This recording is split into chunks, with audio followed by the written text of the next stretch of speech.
ته کته دي ته به مې مفتي صاحب دوی وی کله به وي خپې ماته ده چې دې کور کې دی او را به شي. خو دا خو ورو یوه وینه وه یوه مینه وه یو زړه نو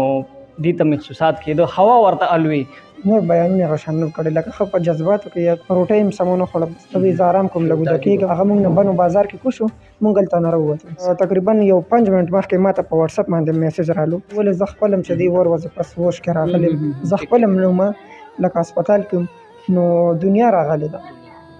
صحیح طب درته ووایي روزانه هغه حالات د هغې نه لږ مخکې بیان په دوران کې کله چې مفتي صاحب دغه آخري بیان و دغه کم ځای کې و او چا اغوستی و؟ دا خو په وزیرستان کې پروګرام میری علاقه د کویو ده هغه علاقې کې پروګرام و خلک بیان هم داسې و چې هغه دغه غونته کې نو چې نور کل به کوم بیان په جذباتو دغه خو بیان یې داسې کړو چې لکه نور بیانونه هغه شان نه کړی لکه ښه په جذباتو کې یا دغه کې خو نارملي چلولو بیان هغې نه پس موږ راووتو بل لکه په دغه غرمې روټۍ هم چې دی مونږ چې دی دغه روټۍ هم سمونه خوړه بس ته وی زه ارام کوم لږ ویده کېږم او دغه دی صحیح شو نو دی ویده شو ارام یې وکړو هغې نه پس لکه بیان شو بیان نه موږ را روان شو موږ سر وسیم الله قریشي تاسو چې د پیژنې مفتي صاحب ډېر ملګری هم دی او داسې دی بس شاګرد درس دی نو هغه چې دی موږ سره هغه موږ نه بنو بازار کې کوشو موږ هلته نه راووتو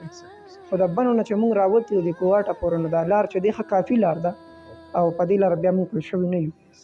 مطلب بس کله اکسیډنټ وشي نه پس تاسو بیا تقریبا څو ورځې پس پیښ اکسیډنټ نه پس اکسیډنټ نه تقریبا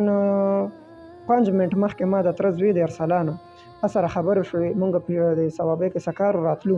هغه ټایم د شپې لکه بیا سر له پروګرامونه مونږ سمېدی نه شو نو ته مې ویم زه در روان یم هغه ټایم پېښور کې یو واده کوي وایي زه ته به هم ورسېنم ښار ته زه به هم راورسم بیا به ثوابۍ ته لوړ شو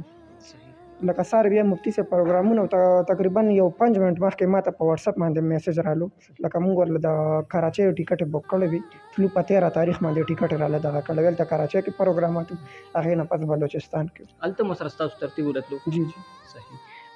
درته ووایي تاسو څو ورځې پس پوه شوئ چې داسې حالات راغلي دي مخې ته نو دغه دی زه چې کله وشکې دغه کې رالم نو بیا راله مور پلار چې دی راته دغه وایي درغلي وو په رنګ رابطه شوي نه یې راغلي راته نو مطلب ته خبر وي د هغوی د راتلو نه مخکې د فیسبوک په لاره که نه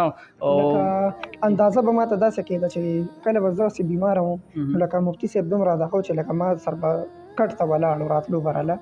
خو چې کله به ما دغه ته کته دي ته به مې مفتي صاحب دوی وی کله به وي خپې ماته ده چې دې کور کې دی او را به شي خو ما ځکه نه منل ما وی چې هغه خپل ماته خو دلته ماته هسپتال کې ولاړو هغه مینې پورې ته ویم هغه ټایم نه چې دی لکه زما زړه کې داسې به تېرېدو چې دغه د یاره به نه وي ولې چې دغه بیانونه او دغه چې دی چې اخري بیانونه ټول شهادت یادول دوی ما ته ویل نو خو ته هغې نه مخکې زما د زړه داسې و چې لکه داسې پته یاره محسوسې کېده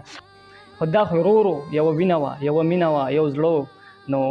دې ته محسوسات کېده هوا ورته الوي د خپل ذهن او سوچ او فکر ورته الوي چې مفتي صاحب په دنیا کې نشته. ټیک ته اطیب بھائی دغه حالات بیا زه ستاسو ټول خاندان ته سلام پیش کوم چې دومره صبر هغه معاویه بچي یا د هغې نه ټول کشران بچنګي هغوی کې کم صبر و نو زه وایم چې دا د الله رب العزت د طرفه ډېر یو لوی انعام په تاسو شو چې دې ټولو کې دومره صبر پیدا شو په داسې موقع باندې ګڼ شمېر خلک ما داسې ویلي چې دماغ و کار نه کول په جنازه کې موږ شرکت کړو.